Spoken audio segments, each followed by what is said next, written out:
Hey, what's up? How you guys doing? So let's just get right into this. I love to read. I've been reading since I've been little. Um, I've always had a desire for education and knowledge. Reading provides that. So much so, I bought over 10,000 books. Started a website called 10,001books.com. And fiction, nonfiction, just on and on and on. Anything you can think of, I read about it, I've studied it. A lot has to do with politics, world history, and crime, and organized crime, different types of organized crime. Um, so, what prompted me to, what sparked my interest in organized crime was my grandfather. His name was Sam Scola, aka Sam Hogg, 1930s gangster, made guy, worked for Johnny Lazia during the Pendergast era. You can look it up. Sam Scola, Sam Hogg Scola. He's out there. Um, so, but what fascinated me was when I was a kid growing up, I always asked what happened to him because he was spoke about in high regard from a lot of people, and I had no idea he was a mobster.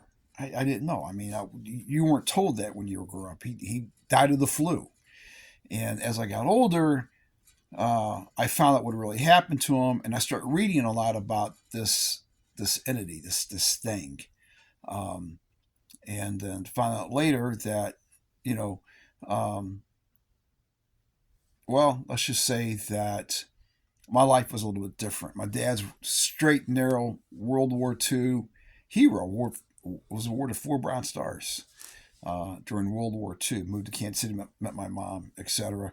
So, and those are all stories I'll get into later. But for this video, what I want to talk about is the creative license that people have taken with different people's lives and situations to sell a book, uh, to sell newspapers. I learned about that a long time ago.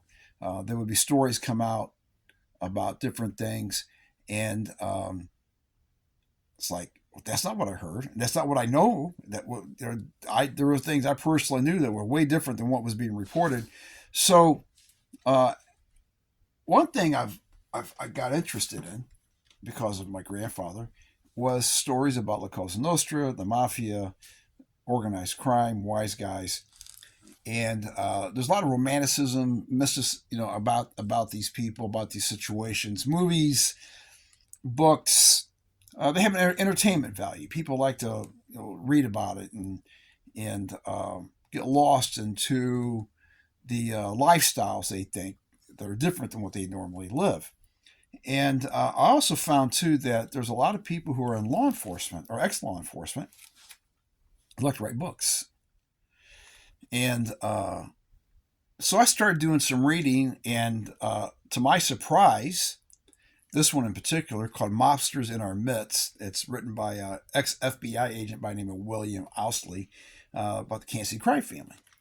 Now, I'm not a mobster, um, no, in no way, shape, or form. I'm not a criminal, never done any time. I'm not a rat. Uh, I never.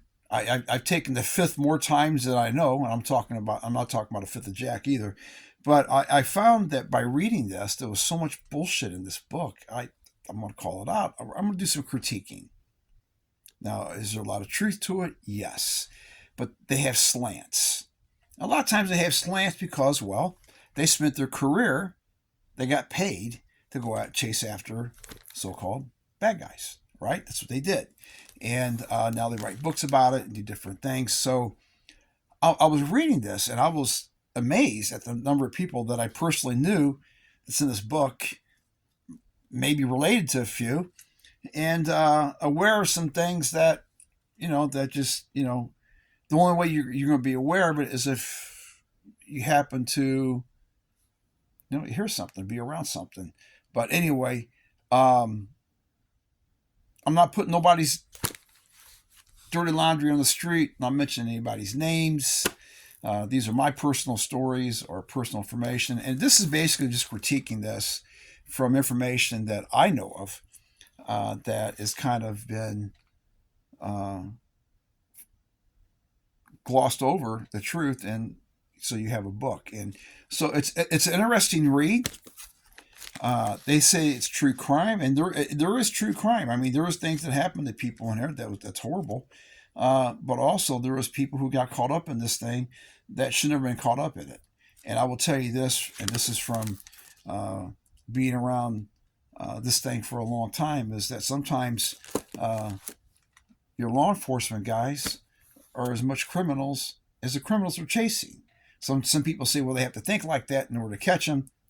Well, maybe if they're going after people who are doing other crimes, it would be different. I don't know. It's that's and that's a debate on that. I'm not going to get into all that. I have a very healthy respect for law enforcement and what they do.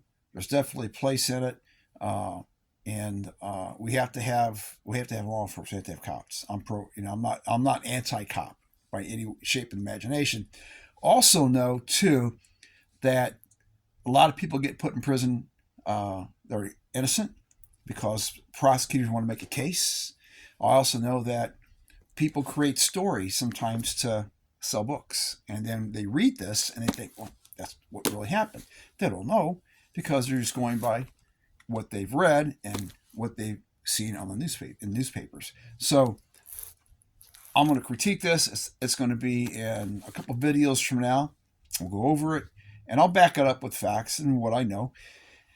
And it's my spin. It's different. My what I'm going to talk about is different than what these guys talk about or what you're going to expect. I promise you that.